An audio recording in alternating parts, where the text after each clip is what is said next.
Diciamo, non è la classica lezione di grammatica, ma è una parte vi esercitate a parlare inglese perché siete a casa, nessuno vi parla, nessuno vi giudica e anche se lo fanno chi se ne frega, by the way. Quindi vi esercitate a parlare inglese e lo fate anche parlando di voi stessi, che è un po' il centro del mio insegnamento, cioè non è tanto imparare 4 frasi a memoria, ma imparare a dire quello che diresti in italiano in inglese, cioè praticamente esprimere voi stessi. Hi everybody, sono Denise di Education. Faccio questo video perché la gente mi dice sempre ho fatto corsi, ho studiato inglese a scuola, però mi blocco, non riesco a parlare, non parlo mai inglese con nessuno e quindi ho paura di fare errori quando parlo. Il piccolo problema qual è? Che una lingua si riesce a parlare, si riesce a essere fluenti solo se si parla, quindi anche se fate tutti gli esercizi del mondo, tutti i corsi del mondo, ma fisicamente non provate a parlare la lingua, non riuscirete mai a essere fluenti, diventate bravi solo in quello in cui vi esercitate, quindi sicuramente se fate corsi siete bravi in grammatica ma non siete bravi a parlare. Quindi faccio questo video proprio per darvi la possibilità di parlare. È un esercizio che faccio a scuola con i ragazzi ed è anche molto bello perché diciamo non è la classica lezione di grammatica, ma è una parte vi esercitate a parlare inglese perché siete a casa, nessuno vi parla, nessuno vi ascolta, nessuno vi giudica e anche se lo fanno chi se ne frega, by the way. Quindi vi esercitate a parlare inglese e lo fate anche parlando di voi stessi, che è un po' il centro del mio insegnamento, cioè non è tanto imparare 4 frasi a memoria, ma imparare a dire quello che diresti in italiano in inglese, cioè praticamente esprimere voi stessi. Quindi diciamo ha un sacco di benefici questo esercizio. Detto questo, direi di cominciare subito. Come funziona? Praticamente come faccio io a farvi parlare inglese? Vi pongo 5 domande su un argomento, ok? E l'argomento per questo video sarà la crescita personale, che è uno dei miei preferiti. Quindi praticamente parlare di voi stessi, che è anche un ottimo modo per riflettere su voi stessi e poi per appunto parlare di questo argomento, sia per voi per esercitarvi, sia quando vi capita l'occasione, che magari parlate con qualcuno in inglese, se avete fatto questo esercizio sapete come parlare di questo argomento perché avrete imparato delle parole nuove e vi sarete esercitati, ok? Quindi come funziona? Praticamente io vi pongo queste 5 domande. Vediamo insieme del vocabolario utile e poi vi invito semplicemente a fare pausa e provare a rispondere. Ora all'inizio probabilmente ci saranno un sacco di parole che non sapete, quindi come si fa questo esercizio? Io vi consiglio di prendere un foglio di carta, provate a rispondere alla domanda. Quando vedete che vi inceppate perché non sapete la parola, non siete sicuri, segnatevi la parola in italiano che vorreste cercare e non cercatela subito. Continuate a rispondere in inglese, ogni parola che non sapete ve la segnate. Alla fine, quando avete finito di rispondere, cercate su Gemini o ChatGPT tutte le parole insieme, vi cercate la traduzione e riprovate a rispondere alla domanda guardando il foglio, quindi cercando di integrare i vocaboli nella vostra risposta.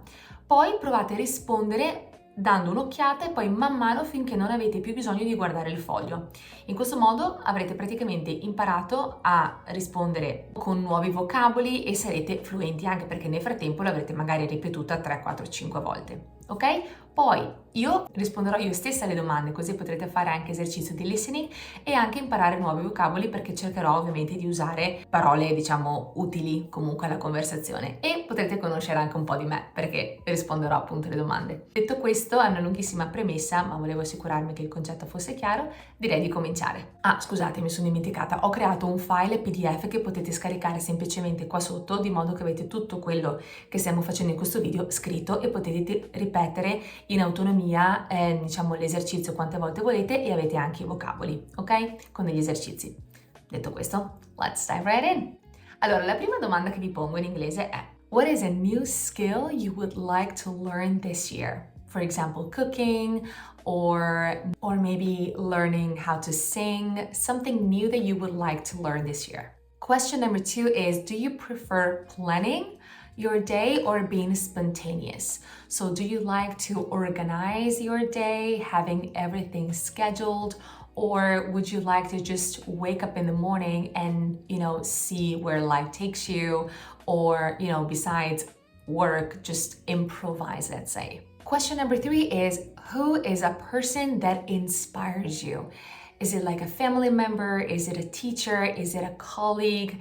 Is it, a celebrity? Someone who inspires you, someone you look up to. Question number 4, this is a big question. You might need to ponder over this one. What is your biggest accomplishment in life? What is the thing that you feel it's, again, the greatest achievement? So the biggest thing you have done in life for yourself. The one thing that you are the most proud of. Question number 5, this is very interesting. Is it important to step out of your comfort zone? So do you think it's important to get out of what's known and try new things? Or do you think it's safer to just do the things you know and are sure of? And why? Alright, quindi queste sono le 5 domande. Ora vediamo il vocabolario utile. So the first word is accomplishment. Accomplishment is like achievement. It's something that you get in life. So an example might be, I have achieved many accomplishments in my life. For example, I have graduated, I have gotten my driver's license, and also some of my favorites, like, sometimes waking up in the morning is an achievement, If you're going through something in life, achievement doesn't have to be, for example, like a bachelor's degree or a job. It could be like something that you worked hard for and you got it. So it could be something as simple as waking up in the morning for, some people or at times in life, or it might be something big, like, for example, starting a family. This could be an accomplishment, Now, the second word is to inspire. It means ispirare. So it's just like in Italian, someone, a person that inspires you is a person that you look up to, someone that there are some traits of this person that you would like or that make you want to do the best, that make you want to be the best version of yourself, like a role model, if you want. So an example would be, which is very true to me, the person that inspires me the most is my mother. I love my mother. This is just like a side note. Now, the third word is goal, which is obiettivo. So something that you set for yourself, right? So an example might be, what are your top 3 goals in life? What are the top 3 things you want to achieve, you want to accomplish, to use one of the previous words, right? So a goal, something that you say, okay, I want this, I'm gonna work hard and I'm gonna get it. That's a goal. Similar to like the football goal. Now the fourth vocabulary is to challenge oneself. So a challenge is a sfida. So to challenge oneself means sfidare se stessi. That means trying to do things that are new for you, that are out of your comfort zone, in order to improve and to grow. So an example would be, if you want to grow, you need to challenge yourself, because if you keep doing the things that you already know how to do, how can you grow, right? So to challenge, sfidare. Now the next word is failure. Failure, which is fallimento. This has a very negative connotation, but an example is, I wrote the examples, by the way, so that's why they're also so personal. It's like there's no growth without failure. So think even about this video, right? This is about learning English. How can you improve if you don't make mistakes? So there's no growth without trying. And by definition, when you try, that means that you're not doing something that you are sure of. And so there's room for mistakes, errors, and going wrong. So failure is something that basically doesn't work out. Okay? Now the next one is to improve. To improve means migliorare, so to get better at something. For example, right now, you are improving your English just by watching this video. You're making listening practice, and with the speaking practice, you are improving your English. Side note, I'm proud of you for that. Anyway, now the next word is, it's expression, to step out of your comfort zone. I'm pretty sure you are kind of aware of this comfort zone. It's pretty used in Italian as well right now. And to step out, so a step is un passo. So to step out, it means to take a step outside of what is your zone of comfort. So trying basically new things, that's what it means. And so an example would be like, I need to step out of my comfort zone. I need to challenge myself more. So that means I need to try, scary but new things because I'm stuck in the routine and this is making me unhappy, basically. All right, so these are the topical vocabulary that you can use to talk about this. And now I'm going to answer the questions. Quindi, queste sono, le parole e espressioni utili che potete utilizzare per parlare di queste domande. Però appunto vi invito a provare voi stessi a dire quello che vi passa per la testa e segnarvi le parole che non sapete, cercarle con Gemini, riprovare finché siete sciolti, ok? Ora risponderò io stessa a queste domande. So question number 1, what is a new skill you would like to learn this year? Now, this is such an interesting question. I love to talk about these things. By the way, this is like what I talk about the most with my friends. So I can't tell you how happy I am to talk about this topic. But anyway, so the one skill that I would like to learn, honestly, very openly, I'm being very honest here, is learning to regulate my nervous system. I am a person that is very active. I'm thinking constantly to the point where I don't control it, people talk to me and I'm already thinking strategy. How can I do this? How can I do that? Or I'm always thinking about the future and, very active, very dynamic, very, people like us, it's kind of a downside of this. So it's a good thing to be active, but let's say the downside of this is the overthinking and everything that I mentioned. And that just creates problems. In a way. And so definitely something that I would like to learn is to regulate my nervous system and to be present more. And so this is definitely one. And then another, let's say on a more positive note, I would like to, I'm thinking about learning a new language. So I would like to learn a 6th language. When it was time for me to choose the language that I was studying in university, the choice was between Chinese and Portuguese.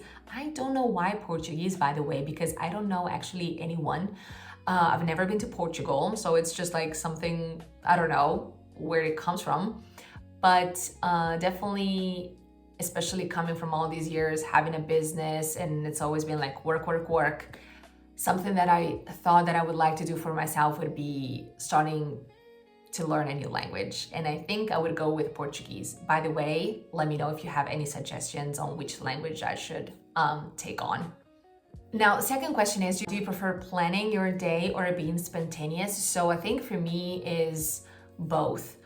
I am definitely not the kind of person that has every moment of her day scheduled because that makes me feel like I'm suffocating. But at the same time, I've lived, having to manage my whole day by myself and not having a routine and complete freedom, let's just say. And I always say, in order to be more free, I was actually less free because this was going everywhere. So I think for me, it's a balance of the two. So I have my week planned and that makes me, think less. So this is beneficial. So planning is beneficial for me. But at the same time, I don't want everything to be planned, especially the weekend. I just what I feel like doing. For me, it's really the same. I don't want to plan everything. I don't care. And also to be honest, I hate organizing things. So for me, the best thing is okay, come to this place at this time. Let's go here. I'm always it's okay. You choose. I don't really care. So I think, yes, spontaneity is very important. Also planning. It's a balance of the two, I would say, for me. Now, number three, like I said in the example, who is a person that inspires you? So, general, like just number one person in my head is my mother. I love my mother very much. And you know how people say that you choose your parents? If I could choose my parents from, like, I would choose my mom every time. I would like queue to choose my mom. Like, I wouldn't want anyone to choose her. And I think I might cry in a second. So she is the biggest inspiration for me because she is the definition of pureness, kindness, and she's, when you think of a mother, that's who you want. She's always there for me. She always puts me and my sister first, and she's just an inspiration. Okay, holding back the tears. So putting, like, besides friends and family, another person that really inspires me is my mentor. So my mentor, her name is Courtney, and she's another definition of, like, she's very determined. She's an entrepreneur. She started her own business. And what I love about her is that, like me, we talk about personal growth a lot because it's not about making money, you know? I mean, it could be like that for some people. We're not really into that business. We're into the business of creating something, bringing value. And the thing is, if you're not aligned with yourself, how can you give to others? And so she, very smart, very knowledgeable. She knows a lot of things and she really knows how to get the job done. And at the same time, these are my bells. I live close to a church. I know some people complain about it, I'm sorry. Anyway, so I really needed to wait because it was so long. Anyway, so the reason why she's such a true inspiration for me is she's basically built everything for herself. She started from zero. Like, she told me that her first job, she would have to drive 4 hours. She's American. She would have to drive 4 hours, like literally change state to work, like to build something for herself. And you know, now she has her own business and she's such an inspiration basically because, again, she's knowledgeable, she knows so many things, she's so intelligent, she's so smart, she's such a hardworking person, and at the same time she really has a pure heart and a kind heart, and she's there for me and for the rest of us in our group. So she's definitely like a role model for me, like in a way a big sister. Also, holding back the tears. So, changing topic. Number 4, I love this question. Like, these are like the things that we really talk like me and my friends about. So what is your biggest accomplishment so far in life? So, you know, I could tell you, and these are things that I'm very proud of. I have to be completely honest. I could tell you that my biggest accomplishments have been, you know, I went to China when I was 21 years old. I lived there for 6 years. I have 2 bachelor degrees. I speak Chinese. That's pretty uncommon, I would say. And I started my own business. This is year 4. I've been through a lot of stuff in my life, just like everybody, but me too, just like everybody, me too. But the thing for me, these are accomplishments, but for me, the biggest accomplishment is the fact that no matter how, sometimes I don't even know how to explain this. This is a good sentence, by the way. I don't even know how to explain this. My biggest accomplishment for me is that no matter how many twists and turns I had to take, I've gotten to a point in my life where I'm putting myself first. And putting myself first means working on myself. Not because I'm like damaged goods or anything, but because For me, in life, there's nothing more important. And again, I'm not teaching you this. I'm just expressing my opinion. For me, the most important thing in life is to be truly oneself and to really be myself. And, I used to say, I wish there was a book and I could just follow all the rules, and so I would avoid getting hurt and just doing the right thing. And spoiler, it doesn't work like that. And for me, the fact that I'm putting myself first, I have 2 therapists, I have a great group of friends and a good family and support and all of this, and I'm doing a lot of work on myself. This is my biggest accomplishment, because it's very hard, to cave in terms of job. How many times could have just found a 9 to 5 that doesn't fulfill me just to earn money, and I've had moments where money was just not there.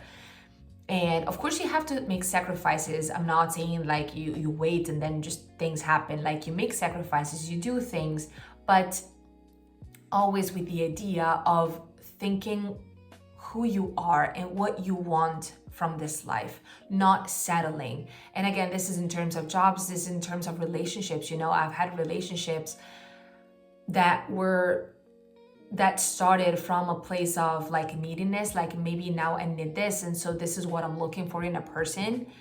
But if you don't know who you really are, once you heal that part of you, you're gonna be faced with a person that is not exactly aligned with who you are. Or if you don't put yourself first, you're gonna always settle, and this is also something that I'm struggling with right now. It's so much easier, to just be with someone, or because at the end of the day, we want companionship, we want connection and all of that. And it's very hard to stay single, So this is why I'm saying for me, my biggest accomplishment is putting myself first, because I'm really trying not to give in terms of jobs, in terms of relationships, in terms of, vices, I'm pretty healthy. It's very easy to just give in, and I'm definitely not perfect, definitely not. But what I'm saying is, to go back to the question, is my biggest accomplishment is, even though I fall so many times, but still the common thread for me is working on myself and aligning with myself and working with myself. I talk to a lot of people. I know a pretty good amount of people, and I see, I always say this to my friends and my therapist: when you work with a therapist, when you have done the work with yourself, it doesn't have to be with a therapist, but when you've done the work on yourself, you really see it in other people who has done the work and who is completely unaware of their traumas and how they show up in the world, in their life, and with other people. And so again, my biggest accomplishment is, I know how freaking hard it is to work on yourself, but I'm proud of this because I'm growing as a person. And for me, again, the most important goal in life is to be fully myself. So this is a very long answer, but it's the truth. Now, the 5th one: is it important to step out of your comfort zone, and why? So I personally think it's extremely important. It's fundamental to step out of your comfort zone, because, being such a fan of personal growth, I know how the brain works. I mean, I've learned something. Of course, I'm not a neuroscientist, but I've, pretty much, I have knowledge of how the brain works in this regard, let's say. And I know that the job of the brain is not to make you happy, but is to make you safe. And unfortunately, everything that's new, it's a potential threat for your brain, because when you do something new, you can, like, the brain cannot predict the outcome, and so therefore it can be a potential threat. So if you stick to doing the same things all over again, hanging out with the same people and doing the same things all over again, you're gonna feel like drained, because one of our needs is to evolve, and you can't evolve, you can't grow, you can't improve if you don't do new things. So it's a paradox in a way. But I have this awareness, and so I know for a fact that it's essential to step out of your comfort zone, and it's scary as hell. Sometimes it's not, sometimes it is, but I think it's very important. So yeah, I think these are my answers. I hope you, like, I absolutely invite you to write down in the comments, you know, your answers if you like. That would also be, besides listening and speaking, that would also be writing practice. So that would be just like amazing. And I hope you liked it. If you like this kind of video, let me know in the comments down below, and I could do the same thing for other topics, you know, like relationships, for example, or work, or faith, you know, or like moving abroad, or being an expat, like, I don't know, like any topic. So let me know if you liked it. Fatemi sapere se vi è piaciuto appunto nei commenti, e ci vediamo nel prossimo. Bye!